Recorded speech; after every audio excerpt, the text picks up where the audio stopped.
10व्या दिवशी तो मृतात्मा आहार रूपात प्राप्त झालेला असतो. म्हणून 10व्याच्या दिवशी आपण मेलेल्या माणसाचा आवडतीचा पिंड देतो. देतात की नाही? आपले खाली बसलेले म्हणतात बाई बाई बाई त्याला चहाचा लई शौक होता, चहा द्या तरच त्याच्या पिंडाला कावळा शिवल. काही काही म्हणतात, आता या व्यासपीठावरून बोलला नाही पाहिजे पण बोलतो तरी, काही म्हणतात तो एवढी ठेवा, काही म्हणतात त्याला गाय छापचा शौक होता तेवढी गाय छाप पुढे ठेवा तरच पिंडाला कावळा शिवल. म्हणजे हे खरं आहे महाराज. का बरं? कारण 10व्या दिवशी तो आहार रूपात प्राप्त झालेला असतो आणि मेलेल्या जीवात्म्याला प्रचंड भूक लागलेली असते. म्हणून त्याच्या आवडीचा पदार्थ 10व्याच्या दिवशी पिंडाला ठेवला पाहिजे तरच कावळा शिवतो. नाही तर काही जण म्हणतात काही दर्शनाचे राहिले बरं कोण पा तेही नाही राहत, त्याचा आवडतीचं ठेवा लागतं तेव्हा तो कावळा शिवतो महाराज. त्याच्याशिवाय कावळा शिवत नाही. म्हणून मेलेल्या माणसाला 10व्या दिवशी भूक उत्पन्न झालेली असते.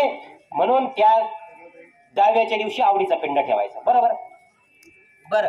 आता 10व्याच्या दिवशी आवडीचा पिंड, आता मेलेल्या माणसाला अग्निडाग देण्याची प्रथा आहे. बरोबर. मेलेल्या माणसाचं शरीर आपण अग्नीमध्ये स्वाहा करतो किंवा काही जण पुरतात. बरोबर. आता प्रेताचा दाह करण्याची पद्धत आहे. आता हे जे शरीर आहे आपलं पंचतत्वातून तयार झालेलं आहे.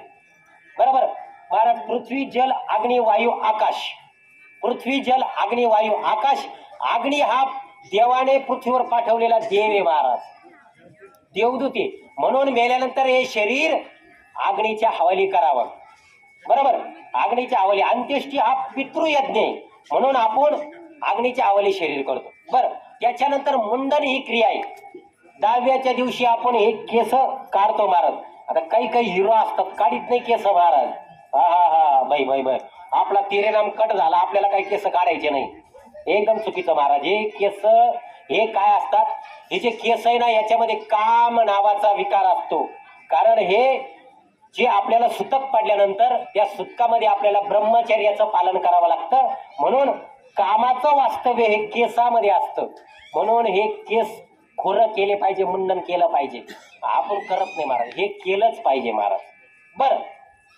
त्याच्यानंतर 10व्याला महाराज कावळा शिवतो. 10व्याला पिंडाला शिवतो का नाही? पिंडाला कावळा शिवतो.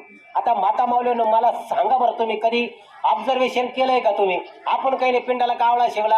आता कावळा जर लवकर शिवला नाही खाली बसणारे आमच्या माता माऊल्या म्हणतात बाई कावा कावळा शिवण, मला तर बाई घास कापायला जायचं, मला गाय धुवायची अजून. आणि काही माणसं म्हणतात मला गावाला जायचं, कावा कावळा शिवण. काही नो आपल्याला झालेली असती घाई, कवा तिळी घेऊन कवा निघू, गाडीला किक मारून कवा निघू, आपण घाई करतो. पण महाराज घाई केली नाही पाहिजे. आता इथली खरी बोंब तुम्हाला सांगतो काय.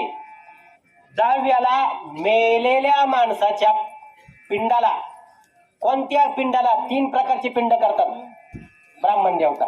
बरोबर. आता इथं खरी गंमत आहे ऐका. 3 प्रकारचे पिंड केले जातात आणि 3 प्रकारच्या पिंडाला, कोणत्या पिंडाला कावळा शिवल्यानंतर तो जीवात्मा कोणत्या गतीला जातो ते तिथं कळतं आपल्याला. पण आपल्याला वेळ नाही महाराज कोणत्या पिंडाला कावळा शिवला.